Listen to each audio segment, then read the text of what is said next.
yoonu murid yi mën ngeen ne muridisme mooy xidma. murid bu doon 100 boo ci génnee xidma du des 30%. liñ ñu ràññeelee ak ñeneen ñi mooy xidma. xidma googu noonu exemple yi dañ ci mën a joxe jàppal ne ba yoon ni sosoo ba léegi lu ñu fi taxawal ci xidma lañ ko taxawal. naa teg xidma ak sëriñ bi ne xëy na mën nañ ci dellusiwaat ñu ñëw ci xidma ak murid yi. bi ci jiitu bépp dëkk boo gis sëriñ bi sanc ko. Daaru Salaam bi mu njëkk a sanc teg ci Touba yeesalaat Mbàkke Baari jóge ci géej gi. fu mu mas a jaar kër yi mu mas a tabax murid yi yee ko defal ci buntu xidma lañ ko defalee. fayuñ leen dara ci xidma lañ ko defee. sëriñ bi amoon na ñu ko daan xidmal daa ko jàngaleel alxuraan. borom xam-xam yi ngay gis yëpp fa lañ jóge ñu ko daan xidmal di ko jàngal xam-xam.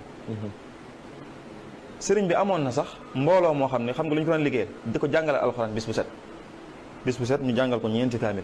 loolu ba fii may waxee mi ngi am fii ci jumaay Touba. waaye ñu ñëw ci luñ mën a teg bët jumaay Njaaréem. sëriñ bi moo dajale lu xaalis bi ku ne ñu nga joxe ñaar fukki dërëm ak juróom-ñett ci xaalis ngóotu.